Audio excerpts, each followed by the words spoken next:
YouTube? Man, if y'all couldn't tell by the title in the video, yes, we are going to be smoking on some Shop Hello Mary, Blue Andes, mixed with a little bit of that live rising Euros.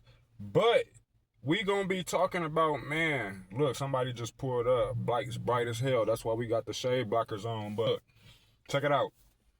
We going to be talking about the top things that I thought was normal growing up in a black household, part 1. And no order, tight fashion, or nothing like that.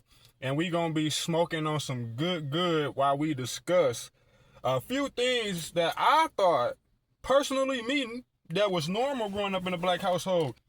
If these are things that you thought about or things that actually you had to follow in your household, in a black household at that, then one I'm gonna need for you to subscribe to the channel.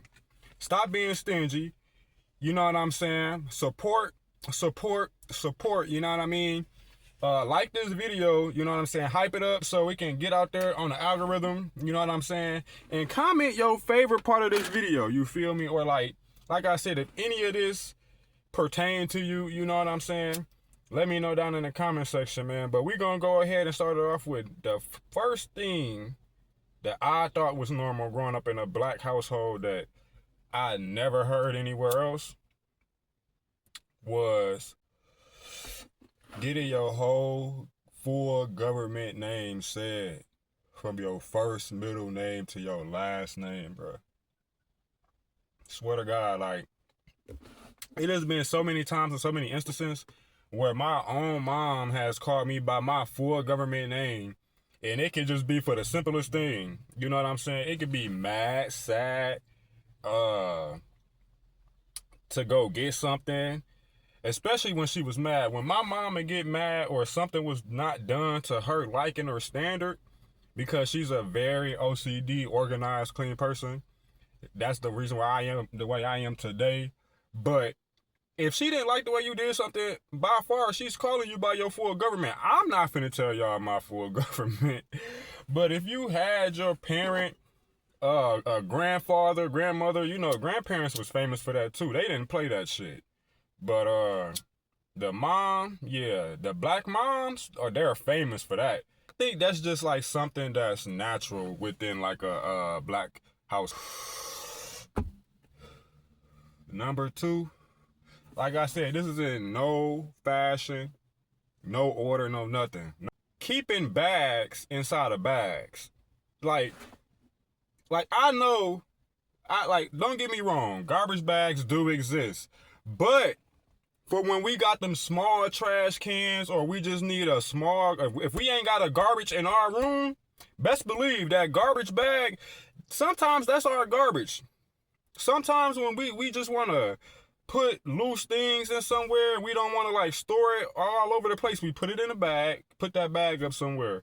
But mainly those bags inside of other bags are used for garbage. It's like me, my house, I have a small garbage in my room for paper and little shit like that. And then I have a small garbage in my bathroom. I use hella plastic bags. You know, I get DoorDash orders. A lot of DoorDash orders I get. So all of them bags, even when I go to the store, Walgreens, Dollar Tree, Dollar General, don't matter what store I go to, I'm keeping the bag, bro. That's something that's been done since I was a fucking a kid, bro. Probably since I was a baby. Kid you not.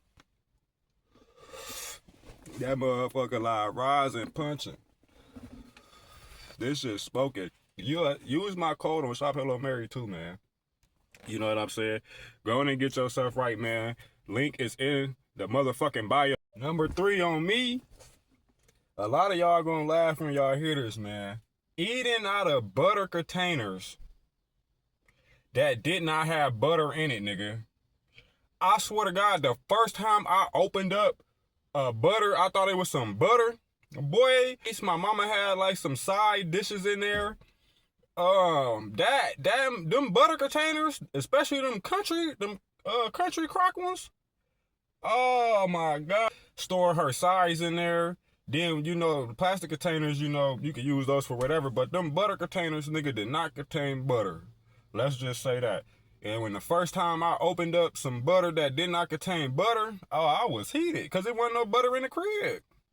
I don't I don't know where we got that from, but niggas use those containers really at the end of the day for food storage. Those are not used for nothing else really. You might have some that's, used for noodles.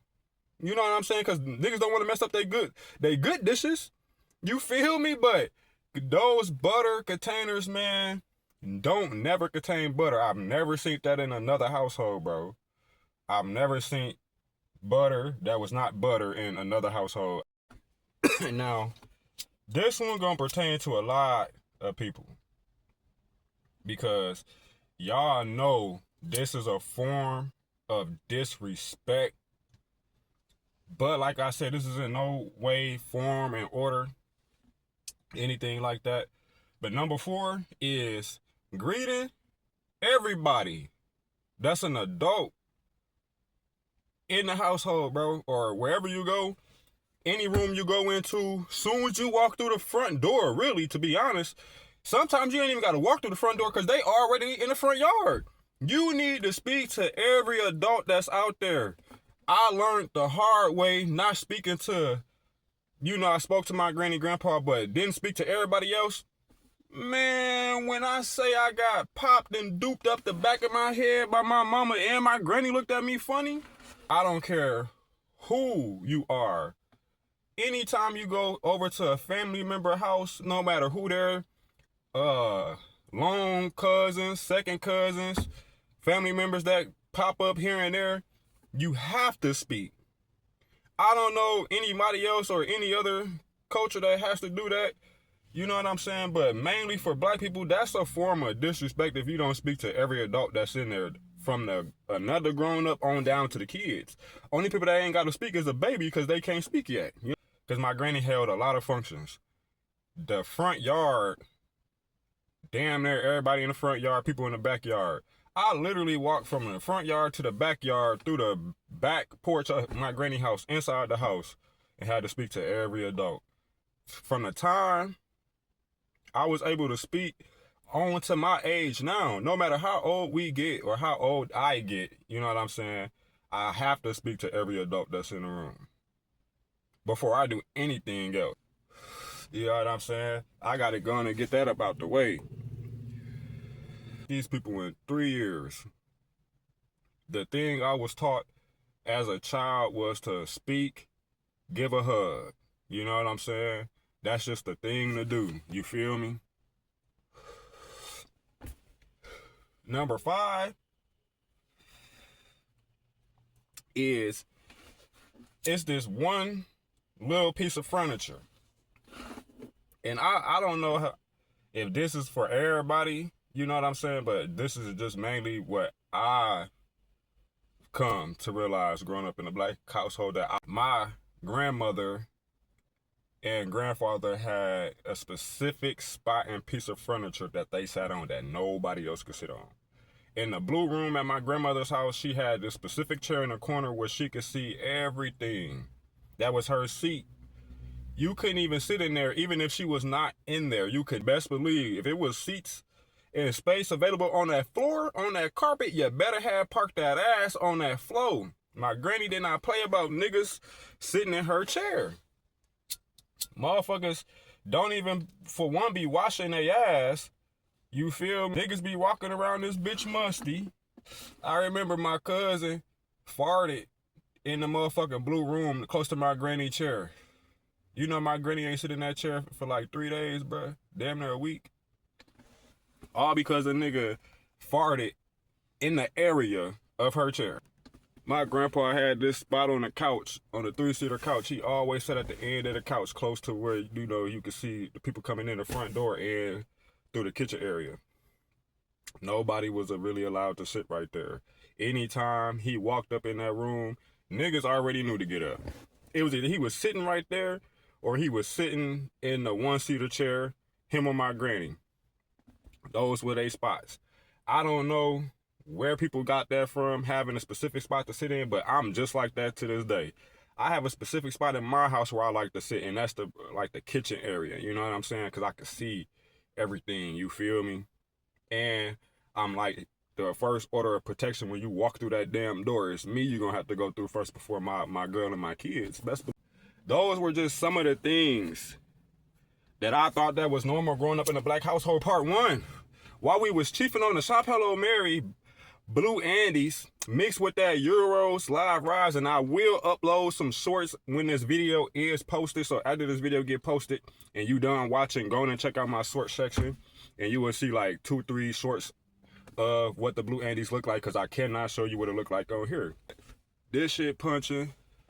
I hope y'all found something relatable. This is only part one. No telling how many more parts we got to go. So if you enjoyed this series, or this, part one to what could be a series, I'm gonna need 10 likes and we gonna do a part two. Once I get 10 likes on this video, we gonna do a part two, because I know some more things out there that y'all have going on in y'all household as a child growing up in your childhood, and that what y'all doing now as adults with y'all children. I'm doing it to this day with what I was told and taught growing up, you feel me? So like I said, if you enjoyed this part one, like this video. 10 likes and we gonna drop part two, man. We gonna chief on some more shit, you know what I mean? We gonna switch it up. We ain't gonna always just do reviews. I'm gonna do some shit that y'all can relate to, man. Y'all stay blessed. Y'all smoke one for your boy, as I spoke one for y'all, man. Cheers. And I'll catch y'all in the next one.